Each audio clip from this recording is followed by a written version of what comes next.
Have you ever driven over a huge bridge or looked up at a massive wind turbine and just wondered, how does that paint job last for decades against sun, rain, and salt? Well, it's not just paint. It's a high-tech protective system, and it's applied with some serious scientific precision. Today, we're going to peel back the layers on the international standards that make all of that possible. Right, so let's get into it. This is the big question, isn't it? How do you protect critical, multi-million-dollar infrastructure from literally rusting into dust? The secret isn't some magic paint. It's a magic process, a super detailed, super rigorous procedure that's governed by a global set of rules. So for this explainer, we're going to follow the exact journey an inspector takes. First, we'll talk about why we even need these rules. Then, we'll dive into prepping the surface, applying the paint under controlled conditions, and the inspector's detailed checklist.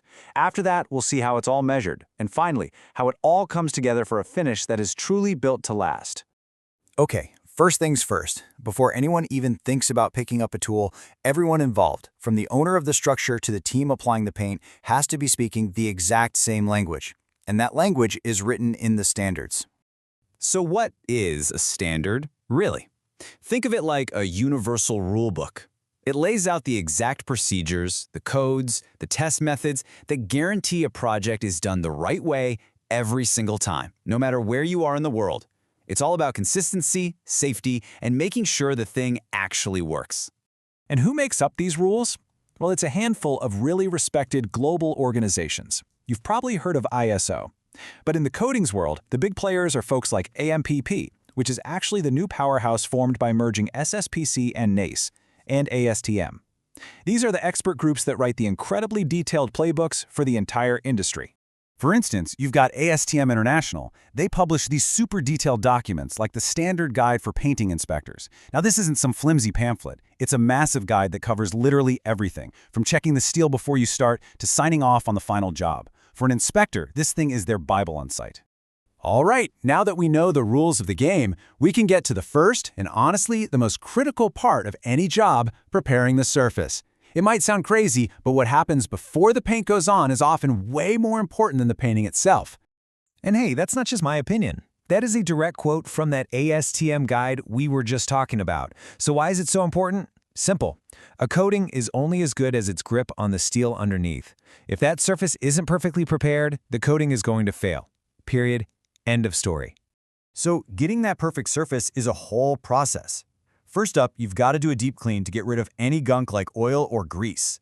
Then you have to physically perfect the steel itself, grinding down sharp edges, getting rid of any little bits of weld spatter, and finally you bring in the heavy equipment for abrasive treatment like blast cleaning to get the exact level of cleanliness and texture that the job requires.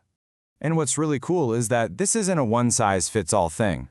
The project specs will call out different grades of prep for different parts of the structure. You can see here the main shell and roof of this tank need ST 2.5, which is very thorough cleaning.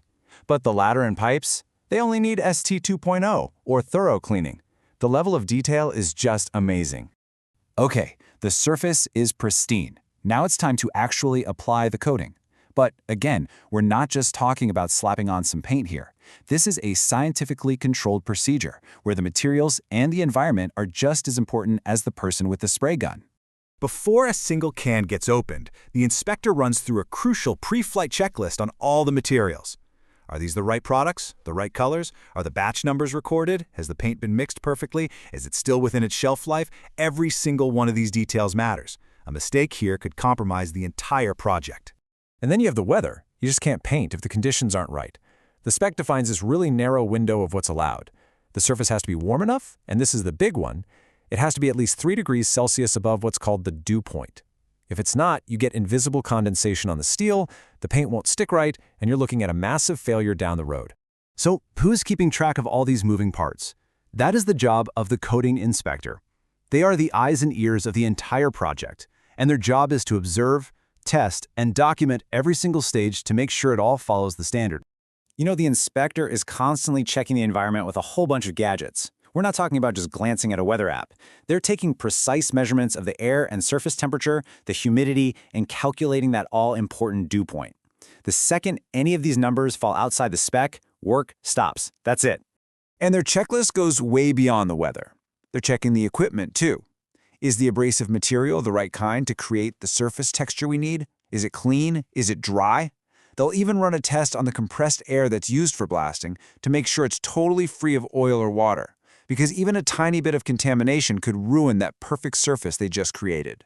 So after all that careful preparation and controlled application, we get to the moment of truth. We have to verify the final product. We have to be sure that the protective barrier we just applied is exactly as thick as it was designed to be.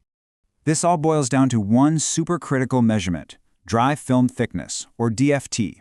That's the exact thickness of the paint once it's all cured, and we measure it in microns. We're talking 1/1000th of a millimeter. This one number is probably the single most important indicator of whether that coating is going to last for decades like it's supposed to. Now, standards like SSPCPA2 have crystal clear rules for whether a job passes or fails. A really common one is called the 80-20 rule. It basically says that no single spot can be less than 80% of the minimum thickness or more than 120% of the maximum. See, too thin is obviously bad, but too thick can make the coating brittle and cause it to crack. It has to be just right.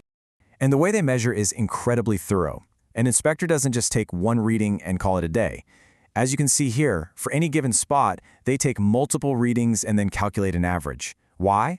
Because this approach removes any guesswork and gives a truly accurate picture of the coating thickness. No hidden weak spots. And what happens if a spot does fail? Well, the inspector will then take even more measurements all around that area to map out the exact boundaries of the problem. A non-conformance report gets filed, and a plan is made to fix it. The goal is to make sure the final product meets that standard 100%. So when you put it all together, from the initial rules in the spec to that final measurement down to the micron, you can see how every single step is designed for just one thing: creating a protective system that is guaranteed to last. This whole journey really shows the process in action. It's this perfect chain of checks and balances where absolutely nothing is left to chance. From checking the raw steel at the very beginning all the way to that final report, every single link in that chain has to be perfect, and it's that unbroken chain of quality control that gives you a coating built to last for decades. So the next time you cross a bridge or see one of those massive storage tanks, you'll know. It's not just covered in paint. It's protected by a precisely engineered system governed by this whole world of detailed standards, which, it makes you wonder, what other unseen standards are out there working to protect you in the world right now?